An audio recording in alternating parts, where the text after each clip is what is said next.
السلام علیکم ورحمۃ اللہ وبرکاتہ الحمد للہ رب العالمین والصلاة والسلام علی اشرف الانبیاء والمرسلین نبینا محمد وعلی آلہ وصحبہ اجمعین اما بعد۔ عزیز ساتھیو، عزیز طلباء،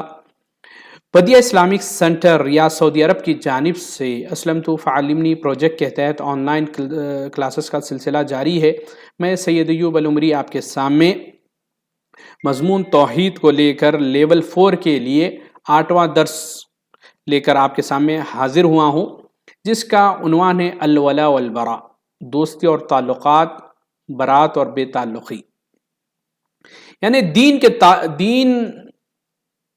داری کی بنا پر دوستی ہونی چاہیے، تعلقات ہونی چاہیے، اور بے دینی اور شریعت کے خلاف کوئی کام ہو رہا ہے تو اس سے برات اور بے تعلقی میں انشاءاللہ آگے تفصیل آ جائے گی۔ مثال کے طور پہ اگر آپ کی دوستی ہو، اللہ کی محبت میں اگر کسی سے دوستی کی جا رہی، دوستی ہو سکتی ہے، اور اللہ سے دشمنی کے لیے اگر کوئی دوست بنانا چاہ رہا آپ کو تو اس سے برات کا اظہار کریں گے۔ مثال کے طور پہ کوئی دوست آپ کو کہے چلیے آج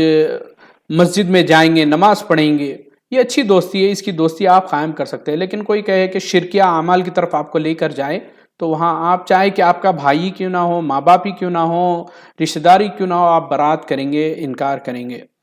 تو اس کو کہتے ہیں تعریف۔ ولا کسے کہتے ہیں؟ تعریف الولا جو ہے، ولا کہتے ہیں ظاہر و باطن کے ساتھ اپنے محبوب کی نصرت و مدد کے خاطر وہ امدادات، احترام و اکرام کرنے کو، جیسے اللہ رب العالمین کا فرمان ہے اللہ ولی الذین آمنوا یخرجہم من الظلمات الی النور والذین کفروا اولیاؤہم الطاغوت یخرجونہم من النور الی الظلمات اولئک اصحاب النار هم فیہا خالدون۔ سورہ بقرہ کی 257ویں آیت میں اللہ رب العالمین کا ارشاد ہے، جس کا ترجمہ ہے ایمان لانے والوں کا کارساز یعنی ولی اللہ تعالیٰ خود ہیں، وہ انہیں اندھیروں سے روشنی کی طرف نکال لے جاتا ہے، اور کافروں کے اولیاء شیاطین ہیں، وہ انہیں روشنی سے نکال کر اندھیروں کی طرف لے جاتے ہیں، یہ لوگ جہنمی ہیں جو ہمیشہ اس میں پڑے رہیں گے۔ تو کفار سے موالات کا مطلب یہ ہے کہ ان کا قریبی اور نزدیکی ہو جانا، اور ان سے اپنے اقوال و افعال اور اپنی نیتوں اور دل کے ساتھ اظہار محبت کرنا۔ یہ تھا ولا۔ البراء کیا ہے؟ تعریف اس کی، برا کی تعریف برات کہتے ہیں کہ نصیحت کرنے، ڈرانے اور سمجھانے کے بعد اگر وہ دین نہ اپنائیں تو اسے دوری اور قطع تعلق کرنا اور عداوت و دشمنی کرنا۔ جیسے کہ میں نے بتایا کہ اگر دوست بھی ہے لیکن آپ کو غلط کاموں کی طرف، خلاف شریعت کام کی طرف آپ کو ابھارے لے کر جائے تو آپ اس سے قطع تعلق کر لیں، چاہے وہ کتنا ہی آپ کا عزیز دوست ہی، رشتہ دار، قریبی رشتہ رکھنے والا کیوں نہ ہو۔ شیخ الاسلام ابن تیمیہ رحمہ اللہ فرماتے ہیں اہل ایمان پر واجب ہے کہ وہ اللہ ہی کی خاطر کسی سے دشمنی کرے اور اللہ ہی کی خاطر کسی سے دوستی کرے، اس لیے کہ اگر قریب کسی مومن کی بود و باش ہے تو اس سے موالات اور دوستی و بھائی چارگی رکھنا ضروری ہے، اگرچہ اس نے اس پر ظلم کیا ہے۔ اس کا یہ ظلم ایمانی موالات و صداقت اور بھائی چارگی کو کبھی کاٹ نہیں سکتا۔ فرمان رب العالمین ہے وَإِن طَائِفَتَانِ مِنَ الْمُؤْمِنِينَ اقْتَتَلُوا فَأَصْلِحُوا بَيْنَهُمَا۔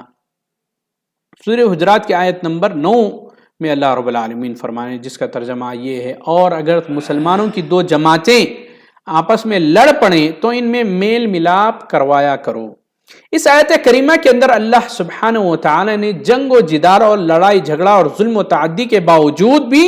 مسلمانوں کو آپس میں بھائی بھائی شمار کیا ہے، اور یہ حکم دیا ہے کہ ان کے درمیان صلح و صفائی کرا دی جائے۔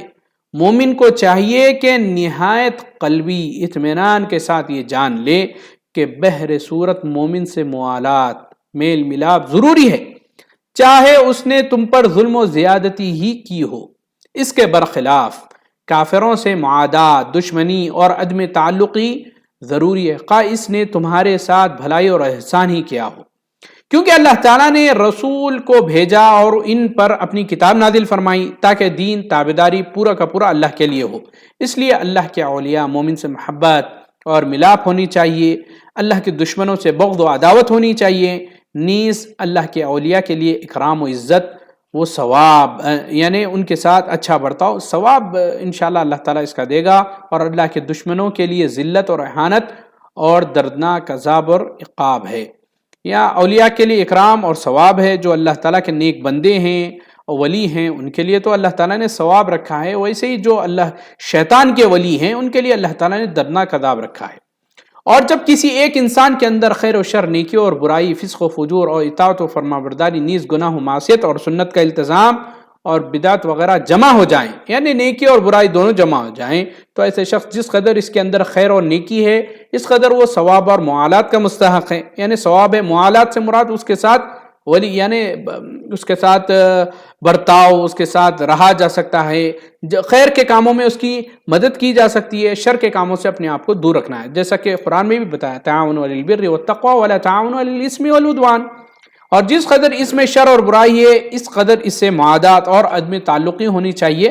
اور اسی قدر وہ عذاب و عقاب کا مستحق ہے۔ تو کبھی ایک شخص کے اندر اکرام و عزت اور اہانت و ذلت کو واجب کرنے والی چیزیں بیک وقت جمع ہو جاتی ہیں۔ مثلا ایک چور ہے، چوری کی وجہ سے اس کا ہاتھ کاٹ دیا جائے گا، یہ اہانت و ذلت ہے، اور اس کے ساتھ ہی بیت المال سے اس قدر اسے دیا جائے جس سے اس کی ضرورت بھی پوری ہو جائے، یعنی اکرام و عزت بھی کی جائے، کیونکہ وہ مومن ہے، مسلمان ہے، اور ایک ذمہ دار حکومت کی یہ ذمہ داری ہے کہ وہ اس کا خاص خیال رکھے۔ یہ وہ اصل قاعدہ ہے، کیونکہ چور جو چوری کرتا ہے اس کے گھر والے بھی ہوتے ہیں، اس کے بیوی بچے بھی ہوتے ہیں، اس کے ماں باپ بھی ہوتے ہیں، جب اس کا ہاتھ کاٹ دیا جائے گا تو پھر کس طریقے سے ان کی دیکھ بھال کرے گا، ان کا حق ادا کر سکے گا؟ تو اس وجہ سے بیت المال سے اس کو وہاں اس کی تکریم بھی کی جائے گی، اکرام و عزت دی جائے گی۔ یہ وہ اصل قاعدہ کلیہ ہے جس پر تمام اہل السنہ والجماعہ متحد ہیں اور متفق ہیں۔ ان کی مخالفت اس سلسلے میں صرف خوارج، معتزلہ جو ایک باطل فرقے تھے پہلے، ان جیسے فرقوں نے کی ہے۔ اور اہل سنت والجماعہ کا یہ عقیدہ ہے کہ ان تمام لوگوں سے اپنی برات کا اظہار کرتے ہیں جو اللہ اور اس کے رسول سے دشمنی اور عداوت رکھتے ہیں، خواہ ان کے کتنے ہی قریبی رشتہ دار کیوں نہ ہو، جیسا کہ میں نے ابھی آپ کے سامنے بتایا ہے۔ اللہ رب العالمین کا ارشاد ہے لا تجد قوما یؤمنون باللہ والیوم الآخر یوادون من حاد اللہ ورسولہ ولو كانوا آباءهم او ابناءهم او اخوانهم او عشیرتهم۔ سورہ مجادلہ کی آیت نمبر 22 ہے یہ۔ اللہ رب العالمین فرما رہے ہیں اللہ تعالیٰ پر اور قیامت کے دن پر ایمان رکھنے والوں کو آپ اللہ اور اس کے رسول کی مخالفت کرنے والوں سے محبت رکھتے ہیں ہرگز نہ پائیں گے، وہ ان کے باپ یا ان کے بیٹے، ان کے بھائی، ان کے کنبے قبیلے کے عزیز ہی کیوں نہ ہو۔ مومن جو ہے وہ اللہ کی محبت جب آ جائے، اللہ رسول کی محبت، تو تمام محبتوں کو وہ چھوڑ دیتا ہے۔ جہاں اللہ کی نافرمانی ہو رہی ہے وہاں اس میں شرکت نہیں فرماتا، جہاں اللہ کے رسول صلی اللہ علیہ وسلم کی نافرمانی ہو رہی ہے شرکت نہیں کرتا، چاہے کتنی ہی بڑے اس کے قریبی رشتہ دار اس کو اس چیز کی دعوت دیں۔ دوسری جگہ اللہ رب العالمین فرما رہے ہیں والمؤمنون والمؤمنات بعضهم اولیاء بعض، مومن مرد مومن عورت آپس میں ایک دوسرے کے مددگار اور معاون دوست ہیں۔ تو عزیز سامعین، آپ کو یہ درس امید ہے کہ سمجھ میں آ گیا ہوگا۔ جہاں اللہ کی رضا والے کام ہو رہے ہیں، ہم تمام کو اپنی مخالفت ہونے کے باوجود، اپنی دشمنی ہونے کے باوجود، آپ کی کوئی اور ناچاقی ہونے کے باوجود، اللہ کا جہاں اللہ تعالیٰ کی رضا کے لیے کوئی کام کیا جا رہا ہے بڑھ چڑھ کر حصہ لینا چاہیے، وہاں شامل ہونا چاہیے۔ لیکن جہاں اللہ کی نافرمانی ہو، جہاں اللہ کے رسول صلی اللہ علیہ وسلم کے احکامات پر عمل نہیں کیا جا رہا ہو، خلاف شریعت کام ہو رہا ہو، چاہے ہمارے گھر والے کیوں نہ ہو، بھائی کیوں نہ ہو، اولاد کیوں نہ ہو، ماں باپ کیوں نہ ہو، رشتہ دار کیوں نہ ہو، قریبی تعلق والے کتنے بھی کیوں نہ ہو، لیکن ہم اس میں شرکت نہیں کریں گے، اس سے برات کا اظہار کریں گے، ان کو بتا دیں گے کہ یہ خلاف شریعت کام ہے۔ اگر ہم اس میں شرکت کریں گے تو اس میں ہم گنہگار ہوں گے۔ آپ سے بھی درخواست کی جاتی ہے کہ آپ یہ گناہ والے کام چھوڑ دیں اور اللہ کی اطاعت کی طرف آ جائیں۔ اللہ تعالیٰ سے دعا ہے کہ اللہ تعالیٰ ہم تمام کو کتاب و سنت پر عمل پیرا ہونے کی توفیق عنایت فرمائیں۔ جو اللہ تعالیٰ کی رضا والے کام ہیں اللہ تعالیٰ وہ ہمارے لیے آسان بنا دے، جن میں اللہ تعالیٰ کی اور نبی کریم صلی اللہ علیہ وسلم کی رضا شامل نہ ہو، اللہ تعالیٰ ہمیں وہ کام مشکل سے مشکل بنا دے۔ آمین۔ والسلام علیکم ورحمۃ اللہ وبرکاتہ۔